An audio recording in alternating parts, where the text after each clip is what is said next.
Flipkart is India's Amazon. It's the country's largest online retailer. In 2018, retail giant Walmart announced its intention to acquire a controlling stake in the company for $16 billion, making this the largest e-commerce acquisition ever. Flipkart was founded here in Bangalore in 2007 by Sachin Bansal and Binny Bansal, two Indian software engineers that happen to share the same surname. They both worked for Amazon in the US before returning to India to start their company. Like Amazon, Flipkart began as an online bookstore. In its first full year of business, it delivered nearly 3,500 shipments of books. Now its website has 10 million page visits a day and sells more than 80 different categories of goods, which includes everything from food processors to yoga mats. This expansion has been supported by the company's own digital ecosystem. In 2009, it founded eCart, its in-house supply chain arm. eCart is now India's largest logistics company, delivering 10 million shipments a month for Flipkart, as well as independent brands and sellers. It also owns PhonePe, an app the company acquired in 2016, which helps facilitate electronic payments throughout the country. In addition, Flipkart's purchase of two of India's leading online fashion retailers, Myntra and Jabong, ensured the company remained the leading player in India's online retail industry. Flipkart's strong position in the market attracted $1.4 billion of investment in 2017 from Microsoft, eBay, Tencent and SoftBank. The Indian e-commerce market as a whole is set to quadruple to $200 billion in the next 8 years. And by 2034, it's predicted to surpass the US as the second largest e-commerce market in the world.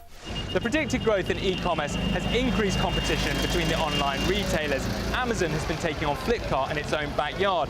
Both have been offering massive sales and discounts pegged to Indian festivals as they battle out for more customers.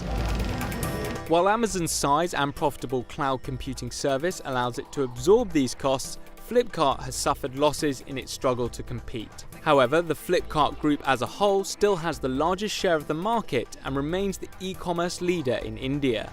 Walmart's online sales, however, account for just a little more than 3.5% of its business in the US. Acquiring Flipkart gives them a considerable foothold in the sector. Yet when news of the deal broke, the American retailer's shares tumbled 4%, with investors concerned that the company had a long way to go before becoming profitable. The acquisition of a loss-making business also cut Walmart's profits at the end of 2018 and its earnings outlook for 2019. The company also warned that e-commerce growth would be slower next year.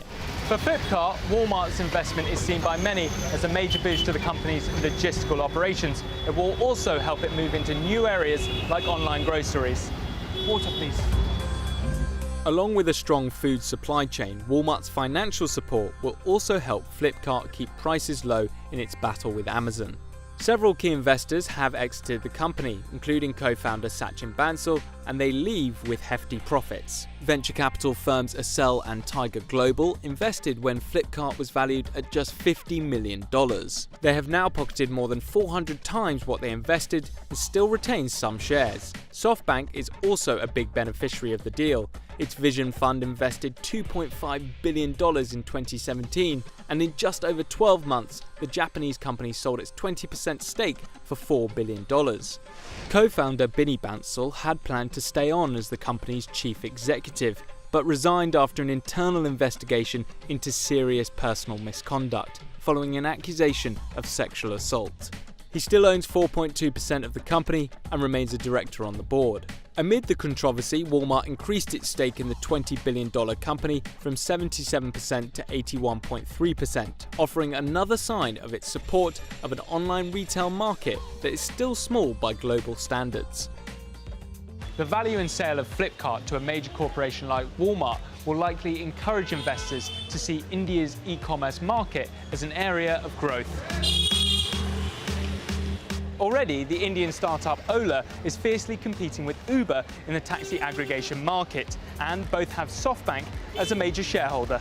As the world's major tech companies focus more of their attention on India, Flipkart may be the first of many startup success stories emerging from the growing e-commerce space. Hi guys, thanks for watching our Explain It on Flipkart. To see more of our videos, then check out these. So do you think Flipkart has a chance against Amazon? Comment below the video to let us know, and don't forget to subscribe.